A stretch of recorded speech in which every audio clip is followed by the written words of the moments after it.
Muito bem, pessoal, vamos ao estudo do trabalho. As técnicas que a gente vai aprender aqui agora, tá?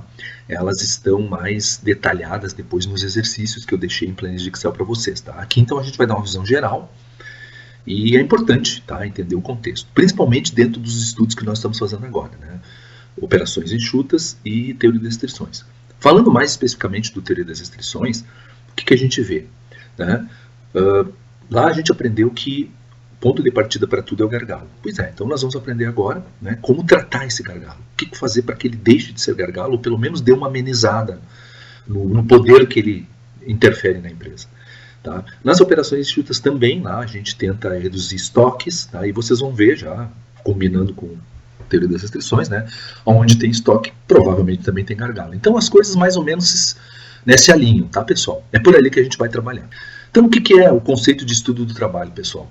É um conjunto de técnicas de estudo do método e da medição do trabalho que são utilizadas no exame do trabalho humano. Então, em resumo isso aqui, pessoal, a gente estuda o trabalho para, primeiro, fazer mais rápido, com menor custo, com maior qualidade e, embora esse tema esteja muito mais ligado à responsabilidade social, né, com maior saúde e segurança para o trabalhador. Porque o ser humano é que está por trás disso ali.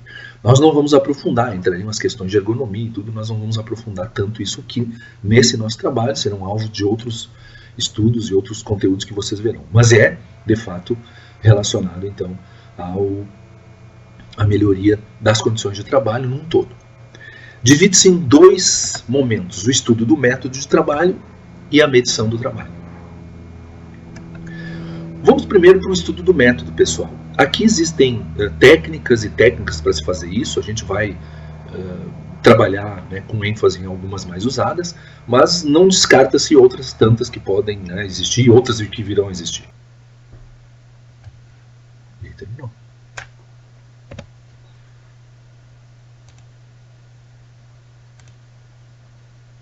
Primeiro passo, selecionar o trabalho a ser executado.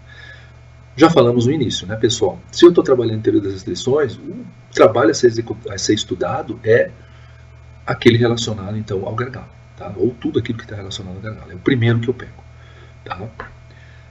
Depois, registrar todos os fatos relevantes do método presente. Para isso, a gente usa a ferramenta fluxograma de processo, a gente vai ver exercícios sobre isso, tá? Mais adiante, vocês terão acesso aí aos exercícios.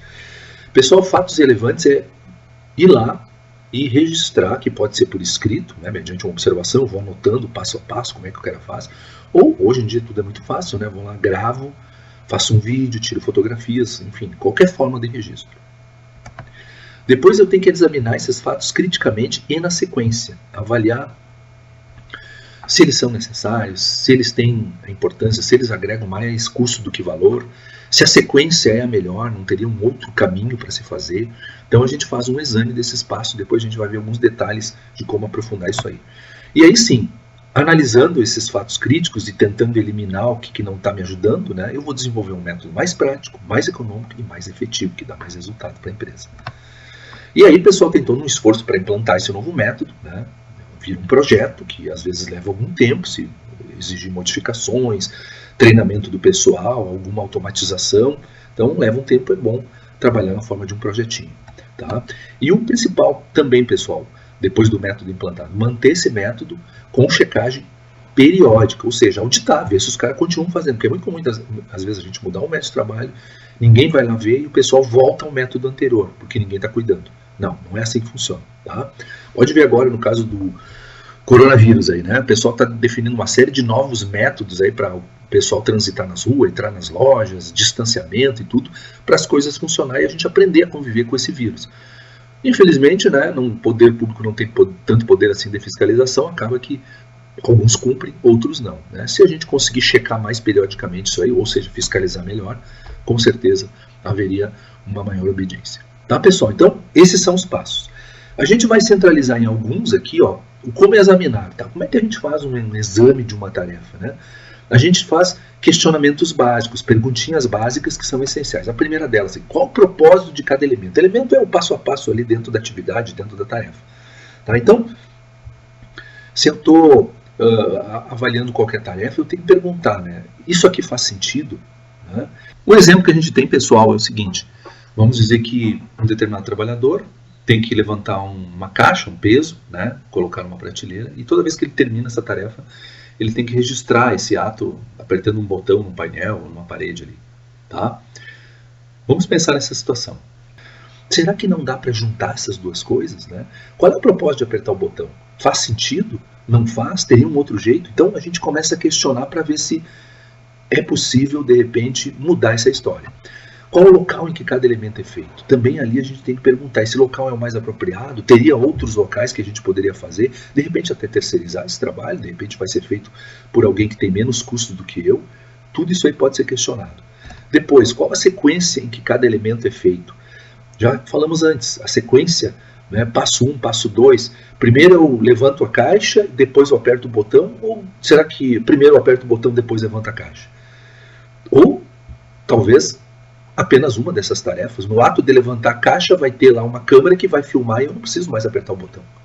Tá? Então, dessa forma a gente vai questionando. Quem faz cada elemento? Né? Aí, claro, né? Eu fulano, eu posso colocar um trabalhador menos qualificado para fazer, né, substituindo, ou até um trabalhador mais qualificado que vai me dar mais eficiência? Quem faz? Né, se essa pessoa poderia estar também agregando outras tarefas? Tudo isso aí pode ser questionado. Tá? E quais os meios para fazer cada elemento? Né? Aí, máquinas, ferramentas, instruções, sistema, computador. Se tudo isso está à disposição, ou precisa efetivamente ter tudo isso à disposição, se esses elementos, esses meios estão próximos, estão distantes do local de trabalho.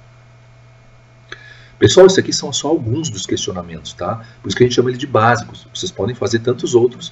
No material aí, no livro do Slack, capítulo 9, se não me engano, lá tem uma série de outros questionamentos, outras referências que vocês podem adotar. E aí, como desenvolver o novo método? Fiz todos esses questionamentos, estudei com a minha equipe de trabalho, né, a forma de se fazer isso, e vamos desenvolver então um novo jeito de fazer as coisas. Tá? O que a gente prioriza? Primeiro, eliminar partes inteiras da atividade. Eliminar a parte inteira da atividade é simplesmente tirar ela. Então, que nem eu falei antes, tá? O cara tinha que levantar uma caixa e apertar um botão.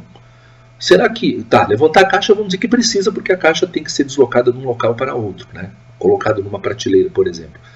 Mas eu apertar o botão, né? Aí todos aqueles questionamentos. De repente eu vou chegar a um usão que é uma tarefa mínima, né?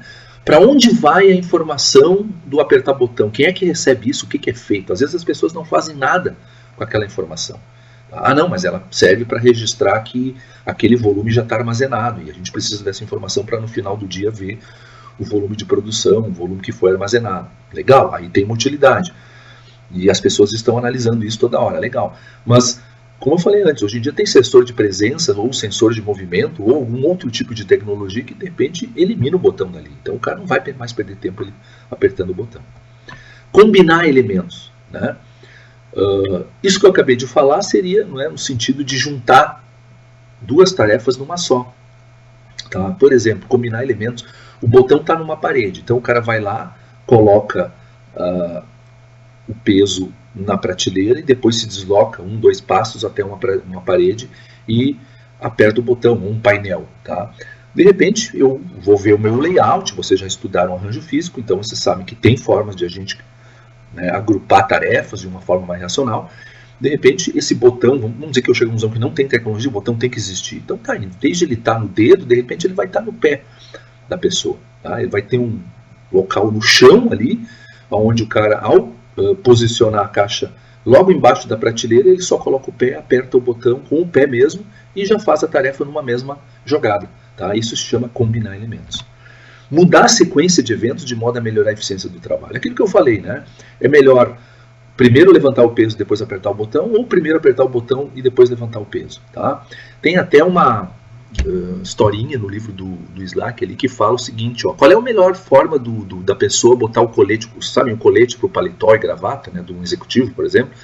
Tá? Qual é a melhor forma da pessoa abotoar o colete? Né? De cima para baixo ou de baixo para cima? Os caras fizeram um estudo, claro que isso aí é relevante, depois o próprio livro fala, né? Não ajudou em grandes coisas, mas pelo menos explica, né, a intenção. Né? O pessoal chegou a uma conclusão que era melhor abotoar de baixo para cima. Por quê? Porque abotoando de baixo para cima, quando o cara chegar no último botão de cima, ele já está mais perto da gravata, né? Então não vai precisar fazer um movimento, né, totalmente oposto ao que ele já está alinhado. Ele vai ali e faz o ajeitamento da gravata num movimento só. Ganha em produtividade. Claro que isso aí, né, quantas vezes a gente vai fazer, colocar colete e gravata num dia, mas pense numa tarefinha, como apertar um botão, fazer um registro num formulário, fazer qualquer apontamento, deslocar ou arrastar um material ao longo de 2 metros que seja. Se eu faço isso 100 vezes ao dia, e em cada uma dessas 100 vezes eu perco 1 minuto. Olha, né, o tempo que eu já estou perdendo ao longo do dia. Soma tudo isso, é muito tempo. Então, a sequência, a forma de fazer, né, a ordem das coisas ajuda a melhorar a eficiência.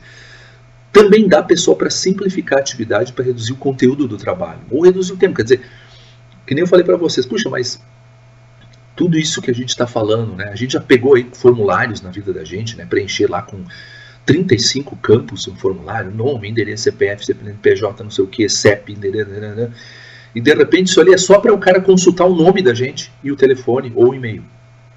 Tá, então faz um formulário, dá uma olhada naquele formulário, não precisa mais aquele monte de informação. Se tu tiver o nome da pessoa e o e-mail no formulário já é o suficiente.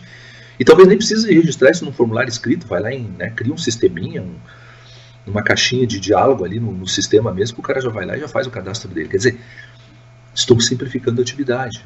Eram 30 campos para eu fazer o cadastro, de repente eu vou precisar só de 2 ou 3. Tá? Então, pessoal, são tudo exemplos que a gente vai dando para vocês se situarem. Pessoal, o que acaba acontecendo muito, principalmente nesses esforços de melhorar o trabalho, é a gente economizar movimento. Movimento toma muito tempo. E aí, quando eu falo movimento, é pessoa indo de um lado para outro, indo num ambiente buscando ferramentas, se deslocando até o local de trabalho, depois pega aquelas mesmas ferramentas, devolve para o almoxarifado, devolve para um outro ambiente. Tudo isso aí é trabalho inútil. Eu preciso me deslocar, mas eu tenho como reduzir, economizar esses movimentos. Vocês já viram que via arranjo físico é possível, mas existem vários outros princípios que ajudam nesse processo também. Primeira coisa, tá, pessoal? O corpo humano tem que ser usado da forma que ele melhor funciona. Nós temos uma ergonomia, nós temos um jeito de sentar, um jeito de ficar de pé, que nos dá mais chance de trabalhar mais rápido ou mais devagar. Então, dessa forma, a gente tem que sempre avaliar, né? A cadeira está na altura adequada, né, da mesa, o cara não tem que ficar com os braços muito levantados ou muito baixados, isso vai dar cansaço, isso vai dar perda de performance na tarefa. Toda hora tem gente estudando isso aí, pessoal. Então, sempre adequar o corpo humano, e a gente usa princípios de ergonomia, como eu falei para vocês. A gente não vai aprofundar nesse nosso estudo, mas virão outros estudos onde vocês poderão comprovar isso aí. Arranjar o local de trabalho para ajudar no desempenho. Arranjo físico. Vocês já estudaram. Aqueles vários arranjos que a gente, né, viu. Né, o arranjo ali por processo, um dos mais usados, a gente chegou a exercitar. Tá? É colocar as coisas mais próximas, fazendo isso de uma forma inteligente, calculando e tentando ganhar tempo, né, que no caso é reduzir as distâncias. Dá para fazer isso também, pessoal, numa mesa. Tá?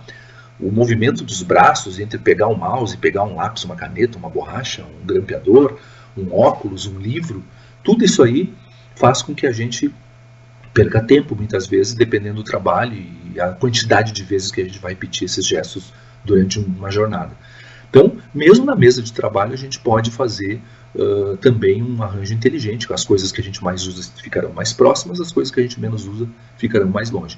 Pessoal, vocês viram um pouquinho disso, quem leu lá no Princípios dos 5S, lá no Operações Enxutas, que é basicamente isso aí. Faz um arranjo inteligente. O que tu mais usa mais perto, o que tu não usa tanto, um pouquinho mais distante, o que quase tu não usa, deixa no almoxarifado lá, que uma vez por semana só que tu vai precisar fazer esse deslocamento. Então, aquelas coisas mais repetitivas, né, mais do dia a dia, simples programa 5S, vocês verão isso também na gestão da qualidade, isso pode ajudar.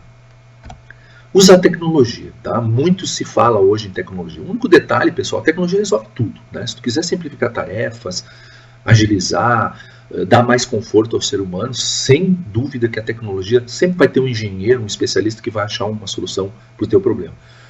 O detalhe é que a tecnologia ainda é cara, principalmente quando ela é inovadora, quando é uma coisa que ainda não existe. Quando ela já está consagrada, produzida em massa, tudo bem, mas isso nem sempre acontece para as mais distintas situações de trabalho que a gente encontra por aí nas empresas.